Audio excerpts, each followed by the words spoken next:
All right. Again, I will try really hard to make this brief, all while eating.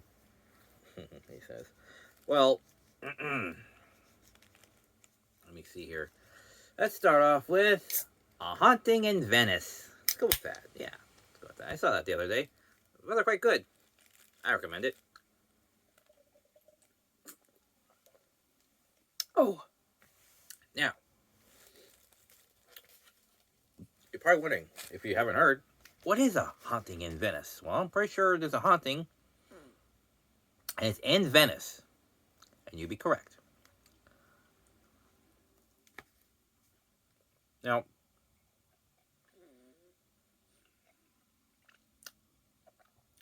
it stars Hercule Poirot.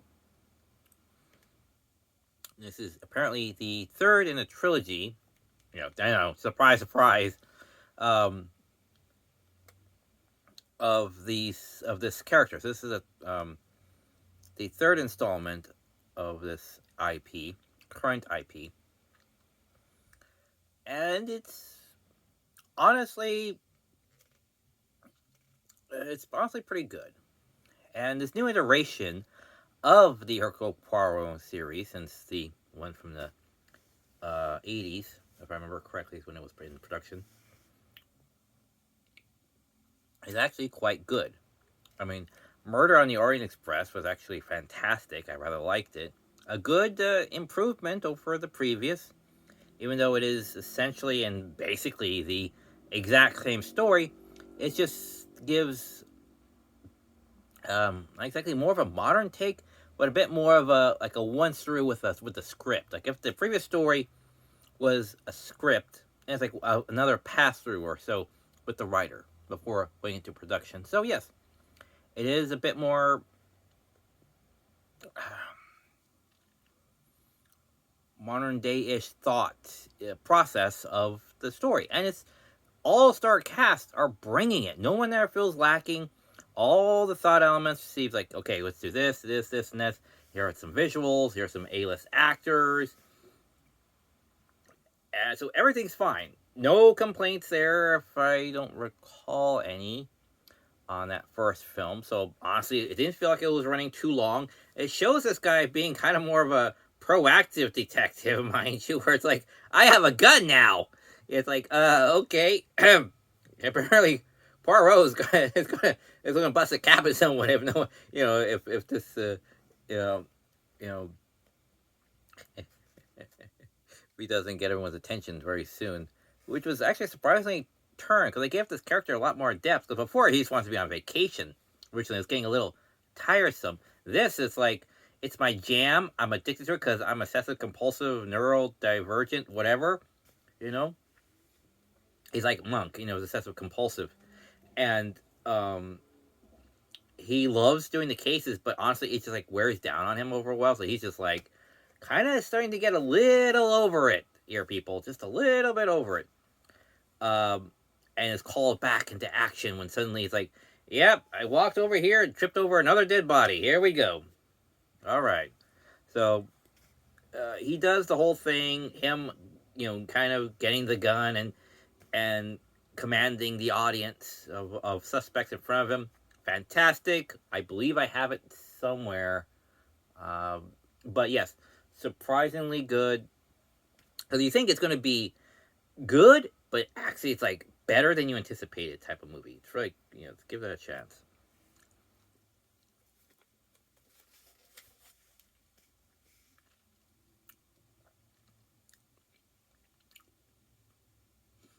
So then you have the other one that comes out of nowhere. It has this fantastic trailer, Murder on the Nile. Woo-wee, that was a fantastic trailer. Now let's watch the movie. What's up with all the dance fucking? I don't understand that. What is this? What is this opening? You could drop out the entire beginning, the backstory of Poirot in the war, the dance fucking. Leave out the end a little bit, and you would still have like basically the same story, and a couple of cuts in the middle. and you would have essentially the exact same, if not better, film. You wouldn't lose anything, but it'd be better because it'd be more focused on the story. But they're adding all these elements onto the side. It's like, okay, I get it, but it's like, does my microwave burritos really need like a layer of salsa, a layer of cheese, and a layer of nachos? You know, does it really? Well, I mean, it could, but that's a lot of hard work. Needless work, might I add, when all you need to do is just eat your dinner.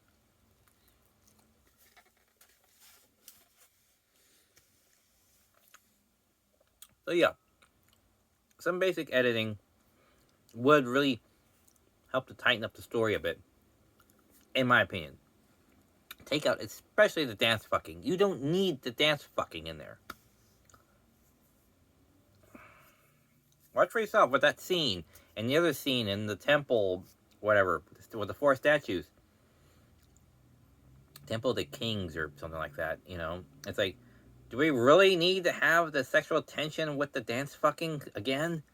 It's like, it's needless. It doesn't need to be in there. And again, like I said, the story elements of who done it are this blatantly obvious. It's like, here, let's shove the clues at you. It's like, gee, you don't really want to hold a mystery there, do you, movie? You just want to just shove it all out there. Even before Quarrel even again commands the presence of him, say, we're locking us in. I'm told them to lock us in, and because one of you is the murderer, and so help me God, we're going to find them, and no one's going to leave before then. So it is rather for the dance fucking, which seems adult orientated, the mystery kind of dumbed down, and we have a Hastings character that was brought in to just be killed off. Excuse me. So it does have its writing issues, so it can be betterment, much like The Machine, the movie The Machine, is going to do better with some editing.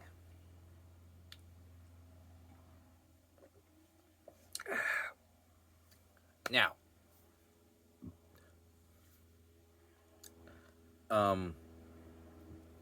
the third film, which, you know, comes out of nowhere. It's like The Haunting in Venice. It's like, okay, what's that got to do with anything? Oh, it's the third in the series. Okay, good to know.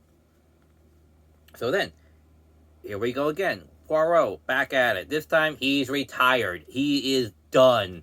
It's like, I'm out, which we got at the ending of the last film. Was he's out, he's done, I'm retired, no more mysteries. And then there's like this big ass line outside of his house. It's like, Mr. Poirot, I got this mystery. I might be next.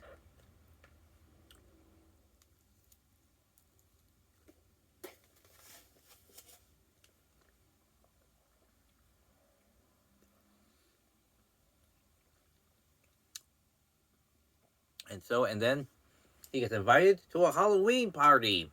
And it's like, oh, that's today. And they're doing that here? Yep. And invited to a spooky Halloween party in a haunted house. Ooh. So they put on some basic lighting puppet show for the kids, and then here, party, yay, party. And Harkle is kind of dragged in by his... Okay. When creators, i.e. writers, write themselves into a story, because it's like the writer and the character need to meet. Like, we need to have words here. It can be rather interesting, but it also can be rather annoying. Henry Dagger, anyone? Remember that story? Remember that guy? The story he wrote? Rather impressive. For literally an illiterate. Taught himself how to read, write, and art. Talk about commitment for a guy who was basically a vagabond or whatever. A bum. A guy who had nothing. So anyway. Where was I with this? So Agatha Christie, in her or some, I don't know if it's supposed to be in the original, if this was based on the original book or not, if it was an original book or not. Again, I'm not the biggest Agatha Christie writer, but this character is written into the story, and it's like, oh god, okay, here we go. And yes, it is as bad as you think it is. It goes as basically as you think. Come on, Poirot, you gotta get back into it. And so, of course, on Halloween night, they're having a seance from this, world-renowned medium comes in, and she gives this performance of spinning around, murder, death, and Poirot says, right, now, let me, stop this farce with their friend in the chimney. Hey, handheld control, chick, chick, typewriter, chunk, chunk. It's like, yes, yes. And he spells out the whole thing. It's like, it says, look, I'm just putting on some more for theater than anything else. But there is spins around again, murder! It's like, okay, this again. And, Poirot gets attacked, mistaken identity, and then finally, like 10 seconds later, the supposed person who was supposed to die dies, and he's back at it. He's trying to figure this out and this and that, and he's tripping balls left and right. Like, what the hell's going on here? And there's a spooky kid in the side who's like, he's a cross between Poirot and that kid who says, I see dead people. So that's just the type of character that's just there. And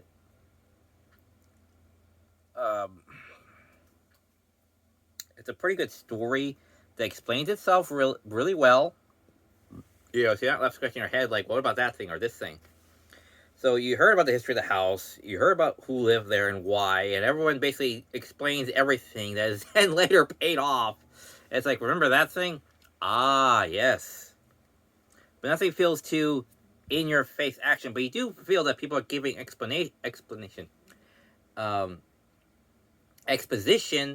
but only when asked. They don't just say, by the way, just so you know, or as we all know, it's more of, well, you asked me, so this is my life story, so this is the thing. So only when people are asked during, by Poirot of their lives do they give exposition, because that's what exposition is. It's organically given, but you still identify it as exposition to be mindful of, to be paid off later, which it does. So it's not too distracting. So it feels a bit more organic that way.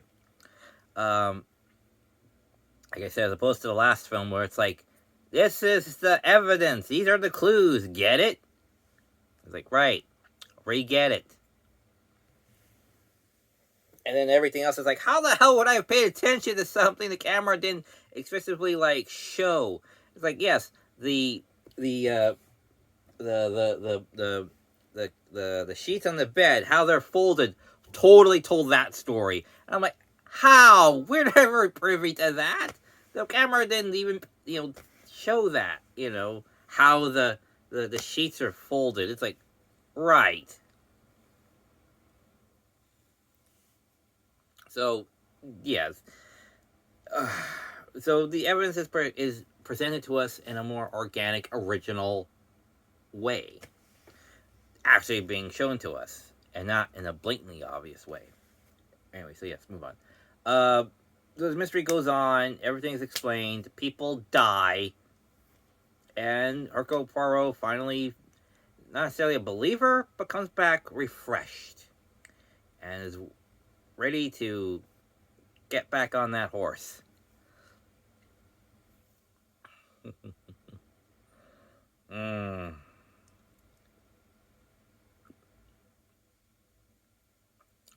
So, yeah, that's about it. I mean, so again, much like the Die Hard series, it's 1, then 3, then 2.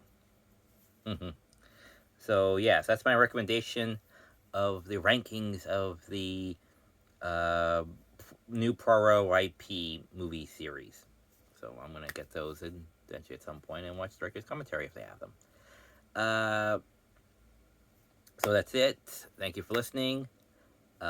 Take care. Oh, and if you ever get a chance to watch live in theater, the theater, not the movie theater, but the theater, the stage of Peter Pan Goes Wrong, watch it. It's hilarious, and there's even a bit of a Poirot cameo in there too.